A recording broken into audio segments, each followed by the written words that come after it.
Taiwan's vice president is about to transit the US. Beijing is angry.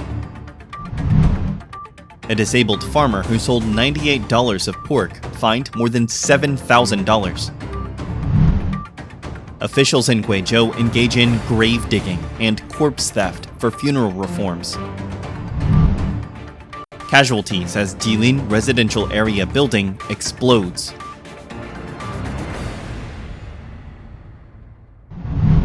Taiwan Vice President and Democratic Progressive Party, or DPP, presidential candidate Lai Ching-te is expected to travel to Paraguay to attend the inauguration of President-elect Santiago Peña in August.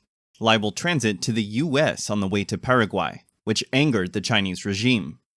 According to Reuters, on July 17th, Beijing said it had lodged a diplomatic complaint against the US over Lai's transit. Mao said, China firmly opposes any form of official exchanges between the United States and Taiwan, resolutely opposes sneaky visits by Taiwan independence separatists in any name or for any reason, and resolutely opposes any form of connivance by the United States to support Taiwan independence separatists. China will pay close attention to the development of the situation and take resolute and forceful measures to safeguard national sovereignty and territorial integrity.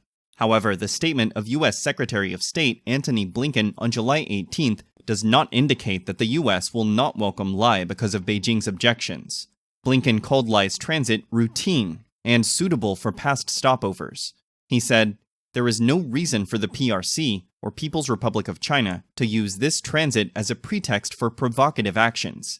Meanwhile, a U.S. State Department spokesman told Reuters that opposition Kuomintang, or KMT, presidential candidate Hou Yu-yi also plans to visit the U.S. in early autumn. During the Dragon Boat Festival, Ying Yihong, a 53-year-old disabled farmer from Gewu Village in Xianju County, Taizhou City, slaughtered a pig he had raised to share with relatives and friends. His wife sold 34.4 pounds, or 15.625 kilograms of meat for $98, 700 yuan, at the local village, but law enforcement officials deemed the sale illegal. Consequently, they seized the remaining almost 68 pounds of pork on the spot and imposed a fine of $7,000 on the family. The wife of the disabled farmer expressed her confusion over the exorbitant fine, highlighting their dire economic circumstances due to her husband's disability. She raised pigs for slaughter and couldn't comprehend why they received such a steep penalty, although they appealed to law enforcement officials for leniency, citing their challenging situation. Their plea was rejected based on state regulations. The woman pointed out that the imposed fine was beyond their means, even comparable to a prison sentence.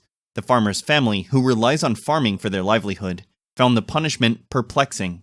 Fortunately, the Taizhou City Justice Office provided legal aid to the farmer, reducing the fine to $700.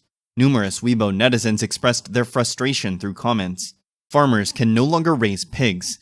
Will they not be able to grow food in a few years? Should I be a vegetarian? That's wicked. Farmers have raised pigs for thousands of years. Why aren't they raised anymore? Officials who promote agricultural management will one day be pushed into the People's Court for national crimes. The incident involving disabled farmers adds to a growing list of cases in China where low-income individuals face excessively high fines. In August last year, a merchant in Daqing City, Heilongjiang Province, was fined $42,000 for selling potatoes for 28 cents, purchased at 17 cents. The Daqing Market Supervision Bureau defended the penalty, claiming that many local fruit and vegetable shops faced similar fines. Similarly, in October 2021, a food and cooking oil store in Yulin Town, Shanxi Province, faced a fine of $9,000 for purchasing just over 7 pounds of celery from farmers, selling a portion of it, and making a total profit of less than $1.40. Other cases involved fines imposed on individuals for selling vegetables or using inexpensive ingredients in their businesses.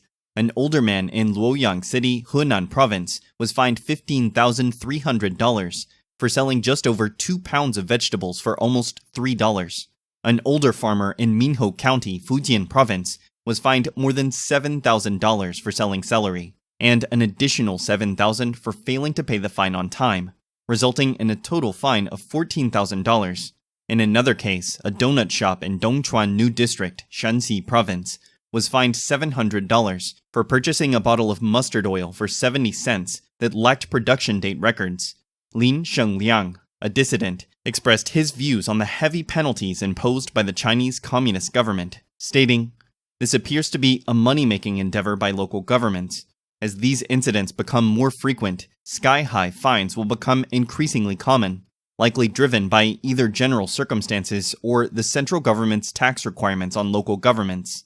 He further explained that local governments must still meet their targets, even when faced with challenges like the real estate bubble, business closures, and foreign capital withdrawal.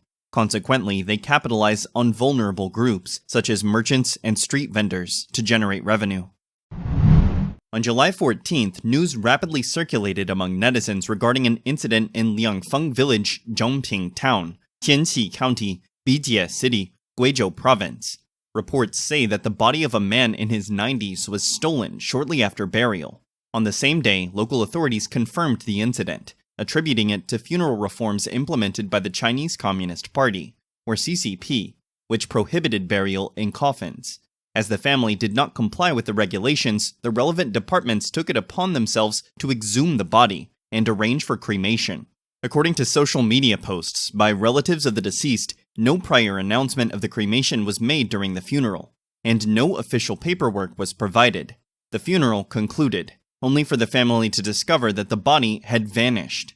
In a video circulating online purportedly featuring the deceased's granddaughter, she expressed her distress, stating, "In the middle of the night, someone came to steal the body, took away my grandfather's coffin, and stole my 90-year-old grandfather's body." A police station employee, when questioned about the incident, remarked, "Upon receiving the notification, we went to the scene.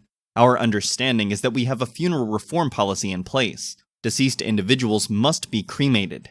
The family did not comply with this policy, prompting government personnel to take the body for cremation." Following the incident, Weibo user Jinguo Super expressed their discontent on July 14th, calling this funeral reform unnecessary and describing it as merciful harm. They criticized the CCP for focusing on superficial achievements while engaging in grave digging, body theft, and arbitrary handling of coffins. They demanded the immediate abolition of this funeral reform policy. The incident has led to widespread public questioning and outrage. Netizens raised concerns, asking whether disallowing coffins justified theft, and whether such actions were befitting of a civilized society. They also questioned the legality of body theft, and emphasized the severity of the offense. It is worth noting that grave digging is uncommon in China. A netizen from Shandong Province highlighted, "This treatment has been going on for years.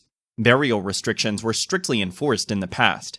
Many localities have adopted such policies, and even if individuals were buried, their graves would be dug up." The CCP has initiated funeral reforms in some rural areas, including the leveling of graves.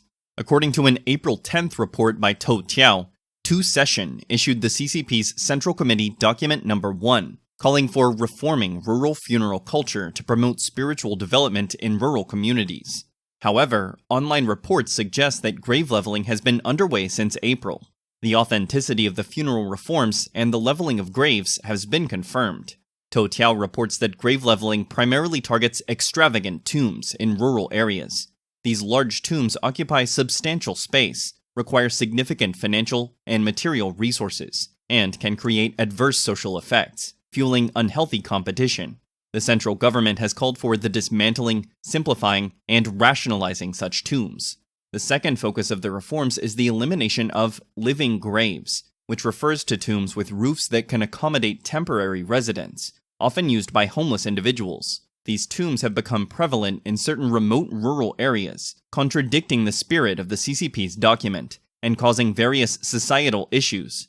Consequently, they are targeted for elimination. An explosion occurred at an apartment building in Green Park, Changchun, Jilin, on July 18th.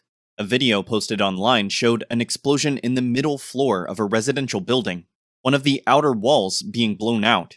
Adjacent apartments and upper and lower floors are all affected. The fire brigade was on the scene to deal with it. Another video showed paramedics hurrying to get an injured person into an ambulance. In response to a media interview, a person living in an apartment next door said he heard a loud bang around 9:20 a.m., and the explosion shook the building. The witness said that after hearing the bang, he saw the middle of a building blown up, a column of smoke rising, and 3 windows blown out. The witness said the building where the incident occurred was in a new residential area with only a handful of owners. According to witnesses, the accident occurred at building number 9. Few people were injured, although 2 people have been rescued, including 1 child.